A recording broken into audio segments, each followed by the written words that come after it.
back up. And I've got an artificial intelligence.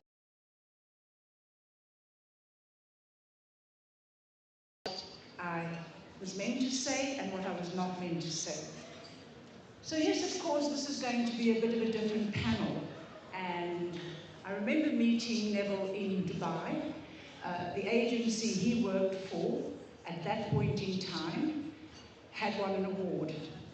And that will also lead us into the topic of cultural diplomacy and what exactly it is. But before we do that, as you may be aware, the Deputy Minister unfortunately is not with us, so it's going to be a conversation. I grew up on the Cape Flats. Neville, where did you grow up? Yeah, good afternoon and also good morning to everyone, and thank you for the invitation. My voice sounds like I'm very white because I think I'm catching the flu and it's already starting to lose my voice. So just to answer your question, where did I grow up? Officially I grew up in Mahike, as it's known today. And that is where I did my schooling and even my junior degree. And then moved to Johannesburg for a little bit, and then found myself in KwaZulu-Natal for the greatest part of my life. Wonderful. So the topic today is diplomacy. Can I have a show of hands in the room to indicate to us how many of you, A, are familiar with the word founder of power, and how many of you actually have been engaging on this topic? I want a left hand, a left hand, a left hand. Okay, all right. There's an overwhelming response of people who work in this space, but that's going to be great, so we can actually start at the beginning. But before we do that, a few opening remarks on my side. Connection, polarization in a world on edge. The power of building cultural bridges. And I'd like you to just think for a moment in terms of from the time you woke up this morning, right? You wake up and you realize, I woke up, I'm alive. You don't have to share with us, but what did you do when you woke up? Most of us have replaced our partners with devices. We don't even greet our partner, but we greet our device, right? It's a tragic state of affairs, isn't it? And then, of course, the reason I asked the question, because Neville is going to lead us on a journey around, in today's geopolitical recalibration and the shifting of the political axes, the world is in a very precarious juncture. Our world is more connected than ever before, as all the panels have been alluding to, more connected than ever before, yet whilst the digital revolution has shrunk distances, allowing ideas and information to travel at unprecedented speeds, paradoxically, this hyperconnectivity, not hyperpersonalization, seems to be accompanied by a surge in polarization. Now, isn't that ironic that one would have expected a great together of the global good, and yet we see the opposite taking place, even though we are disconnected. The walls, both physical and metaphorically, we are erecting. I mean, some of us, you know, we were talking about young people. I mean, I'm not even an elder. The way you were talking earlier in the room, I feel like I'm an ancestor looking down from above, or maybe I went to hell and I'm looking up, you know, because the conversation has moved to who is young and who is not. And allow me to segue, when you look at some of the founders and the creators of all this new technology, they are well over 40. Well over 40. So we must not over-romanticize the role of youth. We have to make sure that the youth create, because at the end of the day, never before has a generation been so extensively chronicled. Yet, the substantive achievements of this highly chronicled generation, whether it's Gen Zs, the millennials, and now the Gen Alphas, The contribution of young people today seems comparatively limited. And I am a mother of young boys, and I always say, give me something that will last into the next 10 generations. So, having said that, so with all these divides deepening level along political, ideological, and even cultural lines, we have an opportunity to forge new alliances in this world on edge. And how do we find common ground? So, cultural diplomacy, and how we can use cultural diplomacy to foster this common ground. And by the way, give him a round of applause, welcome him back to Gauteng, welcome him back to Joburg, because for the last 15 years he's been working in KZN. And I'd also like to share with us how you did economic diplomacy and what are the connections. Thank you. No, thank you very much for the question. I think most of what you've alluded to in your preamble is quite important. Just talking about cultural diplomacy, I think before I even go there, just to remind everyone what happened during, after World War II. There was this huge divide in the world, particularly related to the Russian Federation and the rest of the world. And the only way that you could actually see the war talking to itself was not necessarily through guns, but they used sports, they used culture, they used other forms to actually fight with each other. So hence, during those years, if you're as old as some of us, a lot of times you would see in the Olympics or most of these international platforms where there was big competitions between different countries, that it was either the Russians or the US or the Brits who emerged. Of course, that has changed with time. That we've seen other nations really pulling through. China is coming on quite strong. So it leads me to the point of cultural diplomacy, in that at the time, of course, sports was the core. Now here we're talking specifically culture. And through culture, you can bridge a lot of divide. And within the context of bridging that divide is also ensuring that your message resonates in the environment that you want to push your message in. Because within cultural diplomacy, it can also be a danger in that propaganda can be pushed to do that. So one has to be very careful how one embraces something coming into your region, and how you also craft a message wanting to take it outside of your region. So in as much as it's very important to have culture at the center of diplomacy, we've got to use it the right way. Because if you use it the wrong way, it'll send the wrong message.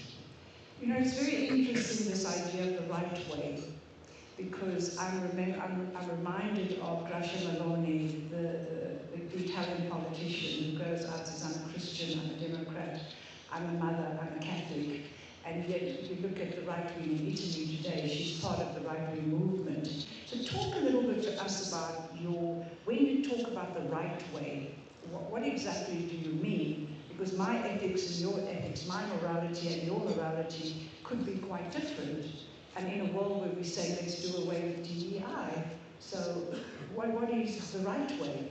Yeah, so unfortunately we find ourselves in a world where some of our cultural platforms, let's talk phone, can be used in a way to send a certain message, either negatively or positively about a certain nation.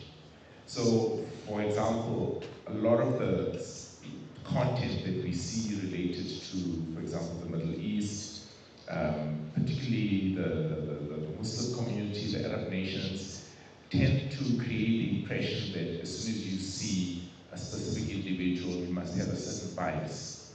Or I can give you another example where in most of the movies, particularly coming from the West, somebody speaking with a Russian accent has got something to do with the mafia, etc. So that's the part that I'm saying is the wrong way, where you're actually seeking to portray another nation in the incorrect way. portraying yourself as the hero within it. I know these are movies, but at the end of the day, one also has to understand the undertones within that. But if you use it the correct way is ensuring that the message that you're sending out is balanced, rather than only specifically one-sided and seeking to push a political narrative. Then that is where you are failing the nation.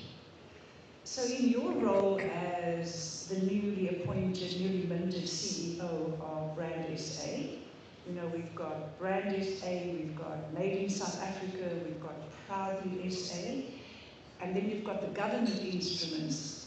Share with us what your vision is as the new leader and how you will use your vision as the new CEO to go out there into the world to promote who we are as a country, using soft diplomacy or cultural diplomacy. And, you know, we have no politicians on the panel. I don't know, you're political, no, you're not. So no holy cows in the room. And let's deal with some of the matters that are dividing South Africa in terms of our relationships, and then we'll come to the role of culture in colonial imperialism or cultural imperialism. One of the critical areas that I have identified is that since COVID, you know, if you recall, just before we were hit by COVID, and when the president started the family meetings, there was a sense of really aligning ourselves to the principles of how are we to follow our leadership.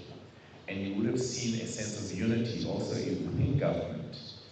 As soon as we were hit by COVID itself, and then you started seeing the repercussions and the implications of COVID, jobs, family dynamics, etc.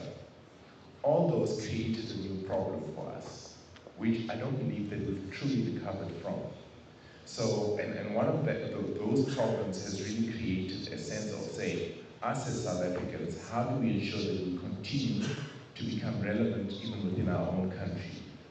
How do we continue being patriotic in a way that will be more positive, rather than what we're seeing currently with some groups saying certain things about the country globally. So from my side, coming in, I'm wanting to actually instill that sense of patriotism, but not patriotism with blinkers. Patriotism saying, where there's a challenge, how do I also contribute to improving that system?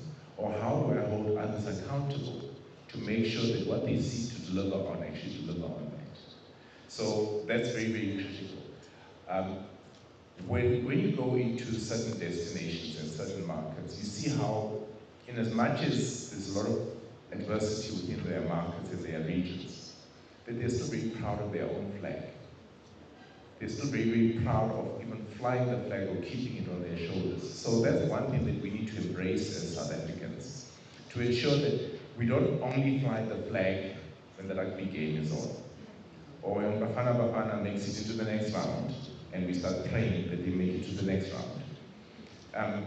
You know, when there's an event like that, then we start flying the flag. It should be inherent on us to always be proud of our flag, but you can only be proud of your flag and become an ambassador to your country if you actually do something about it, rather than sitting back. And that's very, very critical. So, flag to erect flag. So, flag to erect flag pole. So the point that I'm making is every single one of us must have our own flags that we're flying at home, but within that flag must be the South African flag at the top of it, and then your cultural principles within it. Not 30 million for a big flag. Okay. There are a couple of people in the room here that need the 50 million to just finance the rebate that's fallen apart in terms of film. So just, you know, because often we are very critical of our institutions and our leaders, but we are critical in the absence of actually knowing what is the mandate, what is the vision. So tell us who your organization is and how you plug into the various institutional arrangements that are meant to promote South Africa. I mean, you work through an equivalent of DTIC you've got all these people and there's so much confusion. You go to Davos. What are you doing at Davos? GCIS goes to Davos.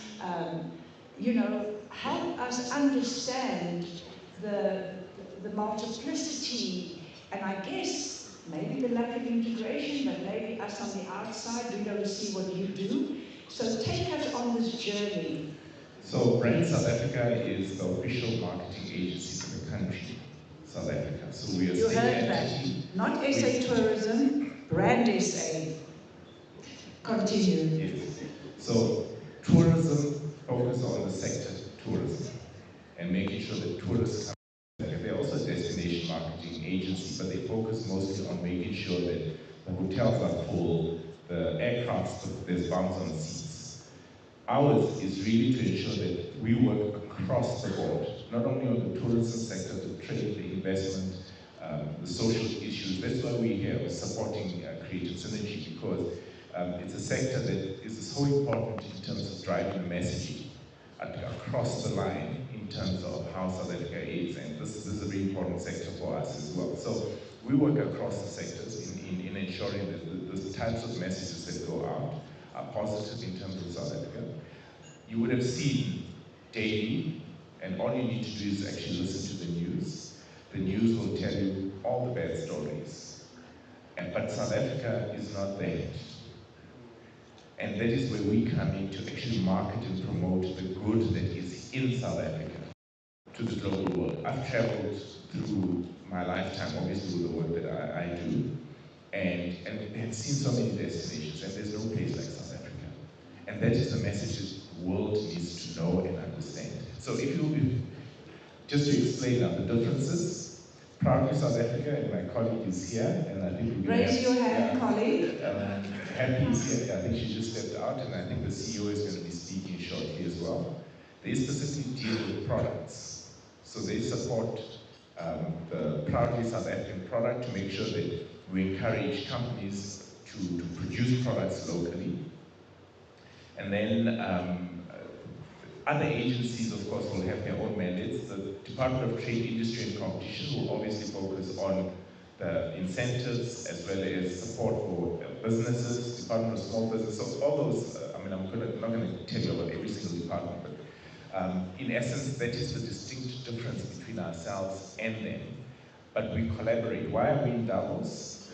We are in Davos because of our mandate is really to ensure that when we go to a global platform like the World Economic Forum, that we are able to coordinate Team South Africa, and we drive the messaging together with our partners as well as with the departments in ensuring that there's uniformity, and South Africa has got one home. So the whole Team South Africa approach really comes from that aspect of ensuring that we are able to coordinate the participation of South Africa in Davos.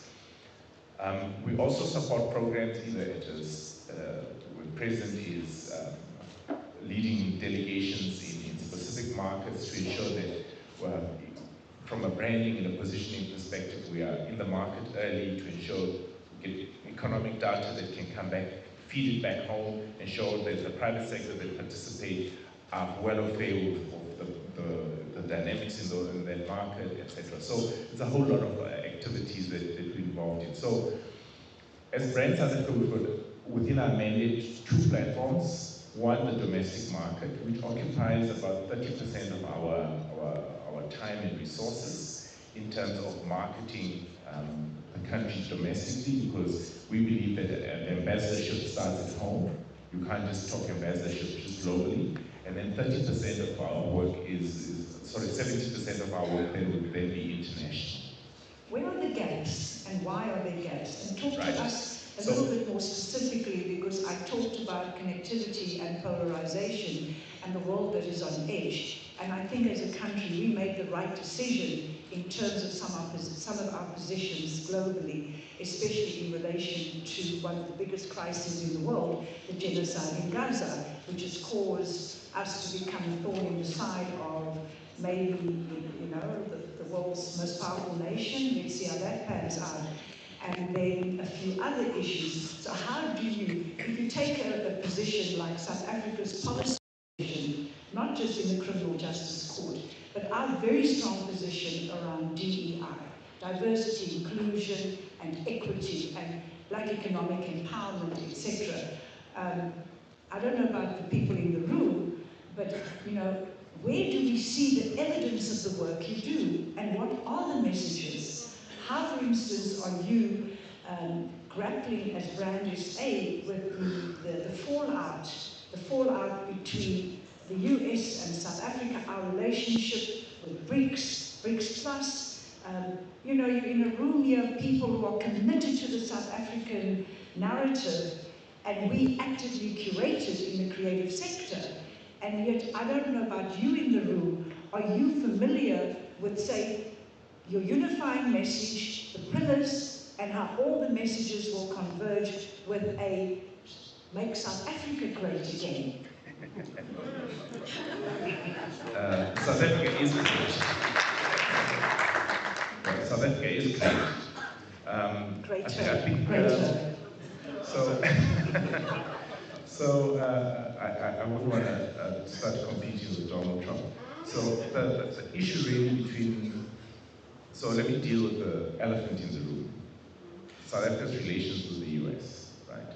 So there's two parts to that. One is the diplomatic channel, which is driven through the presidency and Department of International Relations, and handling that at a diplomatic level. And I think the president has been quite clear. He's not going to engage another destination, another country on X or on social media, because that is not how the fabric of our nation is actually built.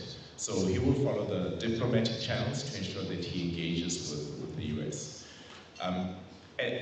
As a threat to that is the understanding that the United States is a very important partner to South Africa, and the United States, with its challenges, does not mean they are our enemy. It just means that they're going through a phase. And what we're experiencing as South Africa is not unique to South Africa.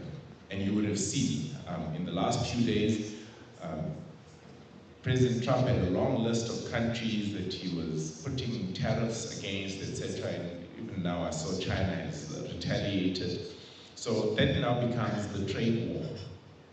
So, which is fine. That's their prerogative as the United States to decide whichever direction that they want to portray.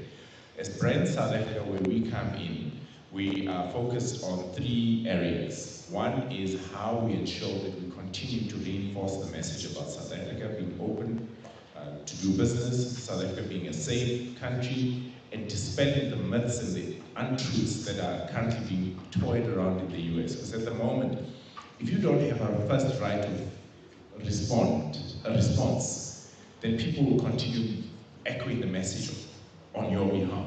But they will then decide how they give that message. So we are focusing purely on that in terms of the American market and how we respond in the American market. We've got a process dealing with that. The second part is dealing with friends of South Africa. These are now American businesses or American stars who really believe in South Africa. Two structures wanted to actually take programs in other countries. One, they were going to take a program into Germany. They phoned and said, listen, we redirected this program, we're bringing it to South Africa, where you're going to see 400 business people coming from the US, actually amplifying the message that the American businesses are still keen to do business with South Africa, and they know that the myths that are being, and the messaging that is being articulated in the US is incorrect. And then the second one is basically a public lecture. One of its leaders in the US is actually going to bring that public lecture to South Africa. So it's basically, his name if you can, please. Or her name. Or her name. So it's his or her. It's one of the two. But civil rights leader. So and that would be a big positive in showcasing that the US is not closed, despite what we're seeing at a political level. There are a lot of friends of South Africa who are keen to continue doing business. Even some of the business investments that we've seen, others newly announced. 2 weeks ago, you and I were at the Gauteng Investment Conference. New investments that are being announced coming from the US. So business will still continue doing business despite what we currently see. There is going to be a hiccup. What it creates for us, and this is my message to you, is You need to open up to other markets, to other regions, and don't forget the African continent. Because most times, we tend to always just look at the West, and we forget that there's a lot of opportunities within the African continent. So you must really try look across the border. You don't have to go and showcase yourself always in Cannes or in Miami or in LA. You can also do it in Nigeria, you can do it in Kenya, you can do it, you can also mobilize within the SADC region. So that is so important. Last question. So your relationship with the Department of Sports, Arts and Culture, who technically or globally best practice, they drive cultural diplomacy.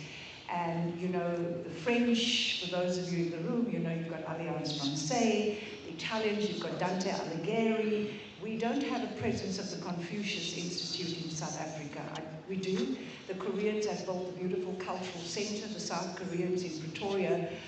What are we doing as a country practically? We always talk about a certain genre of music, yet our single, and this is not about, people say opera snobbery, yet, some of our greatest opera singers come from some of the most marginalized areas of South Africa. And on every major opera stage in the world, there is the lead soprano South African, the lead baritone is South African.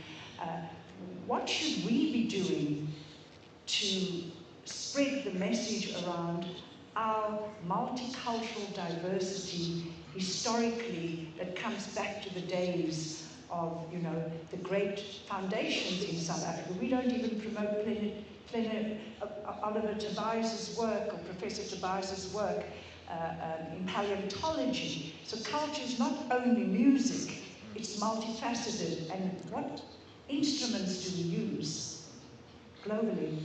Yeah, and I think you would have heard the minister in his opening remarks this morning, where he continues to apologize to the sector, because you do need that level of support from government. So I can't speak on behalf of the Department of Sports, Arts and Culture, because I don't work with the department. We collaborate on certain programs only with them. So I think in terms of the programs and what they seek to do, etc., unfortunately, I can't speak on their behalf. But what I do know is from the sector side, the sector needs to be united and coordinated accordingly, because if you're not formalized as a sector, and if you're fragmented too much, then you don't get to be listened to in different markets. So that's very important. Number two, from a policy level, if you don't coordinate yourself in terms of lobbying, in terms of the policy directive of how the country is leading the sector, then again you're going to be left behind. Somebody is going to decide for you. So that's very critical. Number three is holding the departments accountable to ensure that they actually support the sector. But you can't do it individually. You've got to do it as a collective. It makes it a lot easier. The voice is a lot greater to be heard. So for me, those are the three basic principles. If you don't have those three basic principles on hand, then you're going to remain fragmented. Thank you. I presume we've run out of time. Is that correct? Or not? So I've almost time, because I really love the points that you made, and I think when we have people from South Africa in a room, let's take the time to educate them, not just educate literacy, because I love the fact that you've broken down what brand South Africa is, and everybody can appreciate that. So I'm going to allow for at least 3 or 4 questions, and it felt beautifully because after this we'll then hear from proudly South African, and then it differentiates it. What I don't want to do is create a conference where we're just bulldozing through presentations, but we're not getting context. So I've borrowed and stole some time elsewhere so that we can have then questions from the audience. I am, however, going to protect Neville at this time and say, I'm going to pick up on what he said. He's not working for the other departments. So please ask him either cultural diplomacy or on brand South Africa, so we can get as much richness out of it. The other questions you can come bring it to myself or Colin. We are going to then take the report to the various stakeholders. So if we could just allow that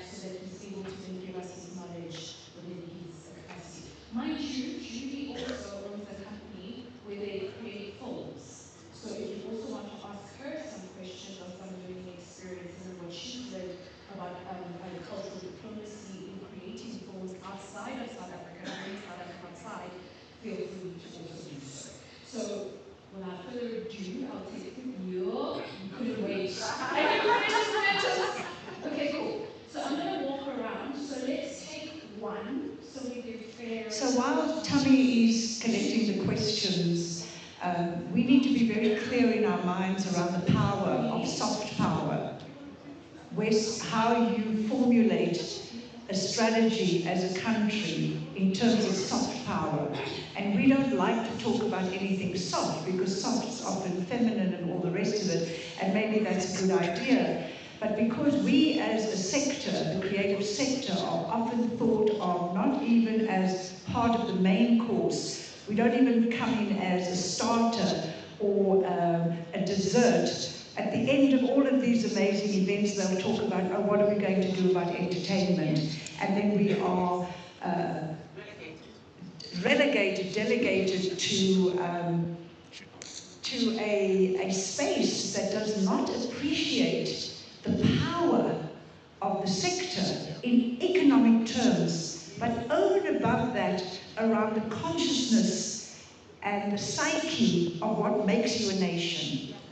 So for G20 this year, so we're looking at several streams. One, of course, is the B20 and how we support the business side. It's very important that we align ourselves in that regard. This is not talking as brand SA. We're looking at Y20, which is the youth segment, W20, the women's segment, and then across other departments, the departments that I have now specifically elevated. Treasury is important, trade, industry and competition, tourism, arts, culture, sports and recreation. So for me, those are very, very critical.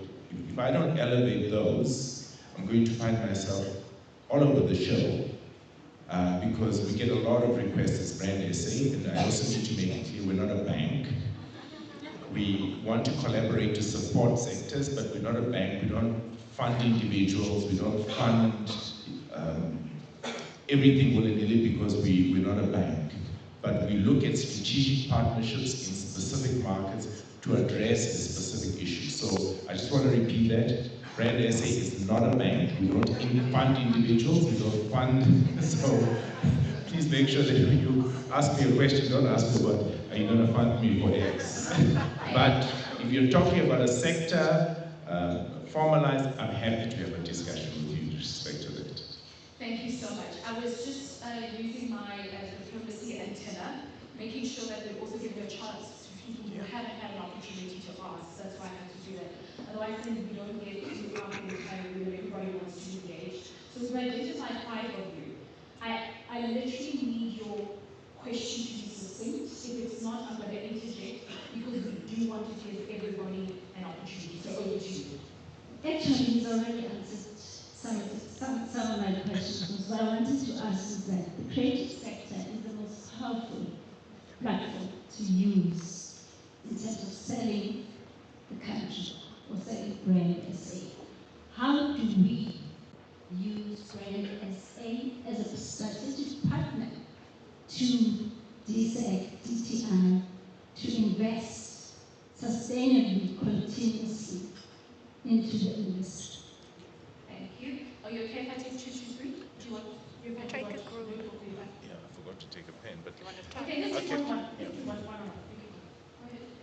yeah. So we've just come back from New York 3 or 4 weeks ago. Not myself, but my team in support of Cnergy. And when we were requested to support Cnergy as part of as well as DIRCO, as part of the programs under G20, we were able to bring in South African artists in New York to support the events that were taking place. So that's what we try and do as best as possible, that in a lot of the platforms that are driven either at the government level or in partnership with the private sector, that the sector is also not forgotten as part of that.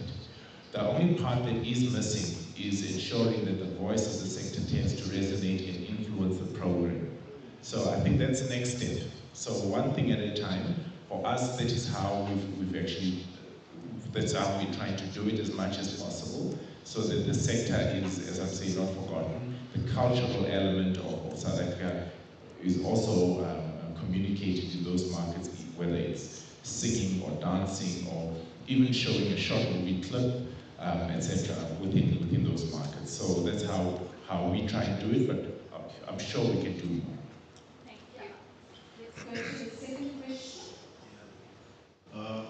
Thank you very much. Maybe introduce yourselves unless you feel your brands are that omnipresent and potent and powerful that everybody knows you. I can assure you if I bumped into Black Coffee in the street, I wouldn't know who he is. Maybe you Black Coffee, I don't know. I am Black Coffee. No, my name is Tate Mokoro. I'm with TEDx Johannesburg. All right. So congratulations. Well, thank you, Julie, and congratulations, Neville, on your new job, new challenge. Our brand South Africa is the big brand. You're not going to be able to sell it alone. You need lots of partners, you need cooperation, people who can do good things outside of your own office. But I want to understand, and I know you're not the bank, I want to understand then what sort of partnerships, what sort of strategic partnerships are you looking for to help you do that work? Yeah, it's a tough question because it's no one size fits all. Because if we did that, then we're going to exclude a lot of people. So it just depends on the substance that comes to us, whether it talks to our brand focus and our mandate, and whether it's supporting a sector. Sometimes you find that in one sector we have, let me just say,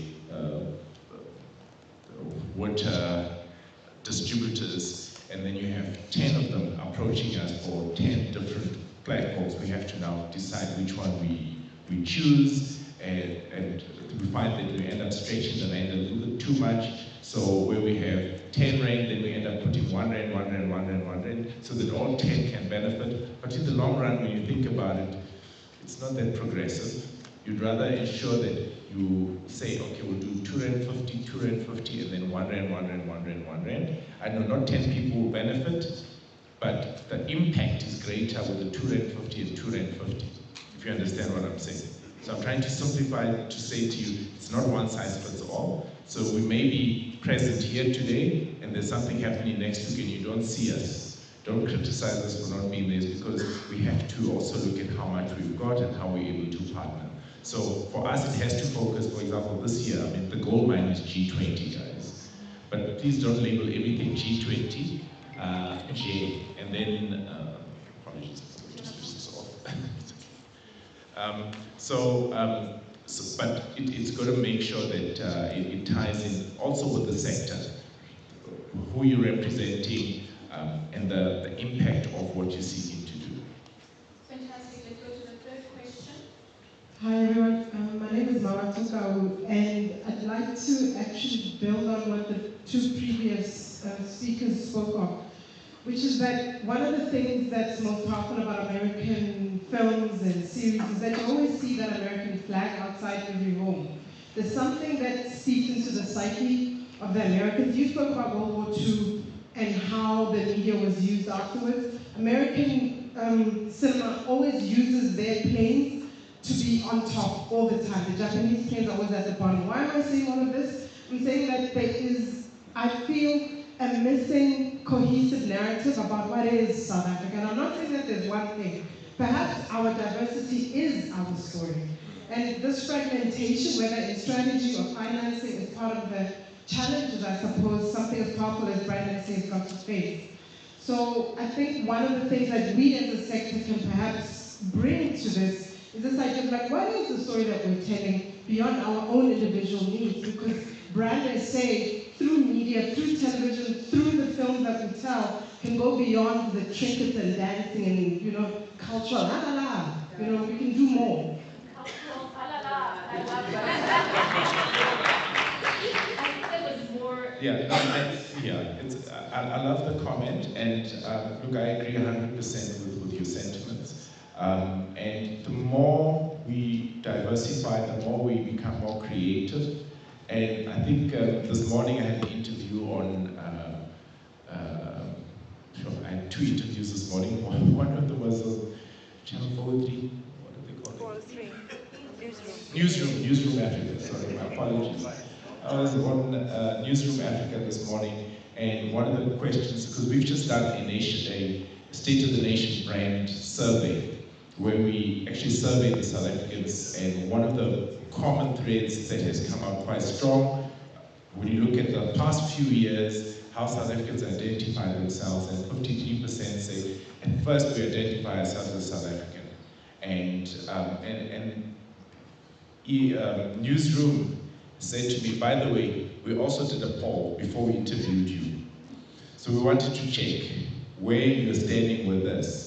And their polls showed that South Africans will say they identify more South Africans, they will do 65%.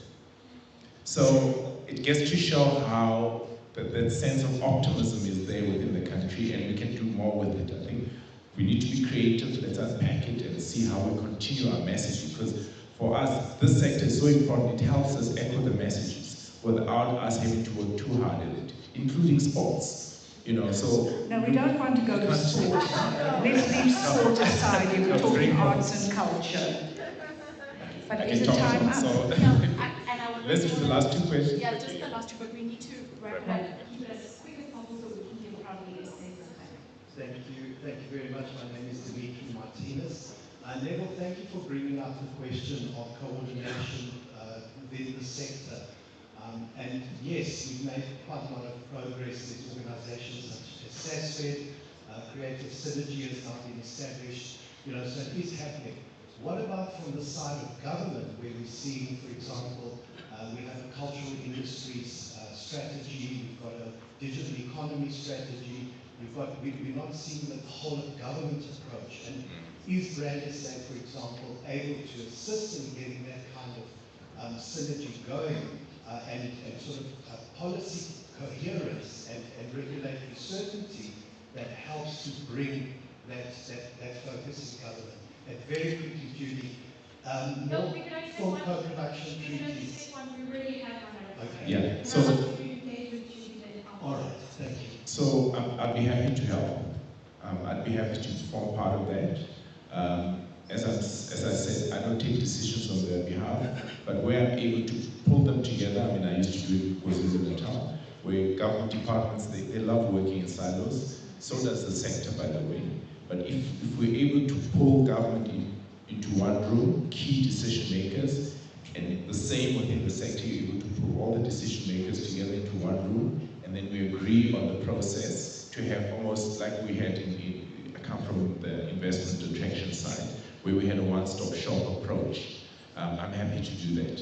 So that I can put as my commitment. Yeah, and just in conclusion on my side, we have the one-stop shops in all the provinces, and having the opportunity to serve on the Presidential Council on State of Entity Transformation, I mean, this is where you really see the evidence of absolute uncoordination, and that's what's led to the state of our SOEs.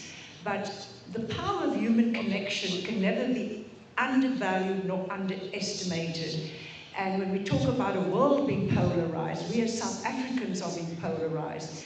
And what has been refreshing about the room today is it's one of the few occasions that I've come into a room where there's actually a representation of who South Africa is. When I walk into a room normally, it is only one demographic. And that's part of the challenge we have. We no longer have conversations with each other as South Africans. We have become ghettoized and polarized, and that cannot augur well for a nation that needs to sell itself. We sell ourselves to each other, first and foremost, and then it cascades up. Those are my closing comments.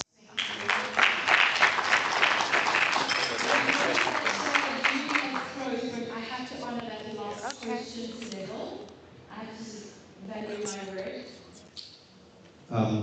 Good morning, my name is Sibare. I represent the Art Foundation. We do festivals and audience development initiatives.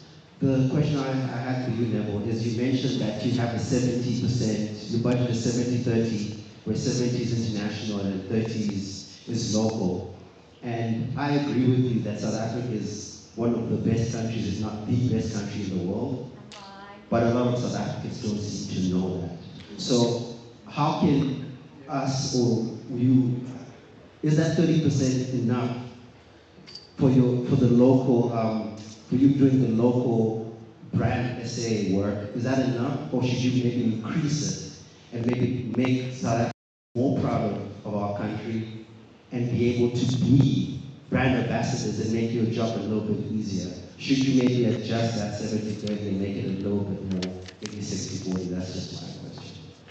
Yeah, thank you for the question. So we, at inception, we were 100% international, and a few years ago, I think about 10 years ago, that mandate then changed to say we need to also start doing domestic. So I'm not close to that suggestion, because I believe that you need to start at home. You really need to start at home. The point made about American flags flying all over, it's not just in the movies. When you're there, for a lot of you who've been to the US, you drive through a neighborhood. The first time I went to the US, when I was driving through a neighborhood, I thought, oh, so many government buildings. It was actually residential homes. People fly the flag. Why are we not flying our own flag? So we need to really start, and that patriotism is there through and through, regardless of who's in leadership. The US, they are so patriotic, they love their flag, and we need to start loving our own flags as well. Thank you. Thank you. A round of applause, please, everybody. Please don't go. I'm going to ask you to stand just in front of the table so we can do it. No. Well, you want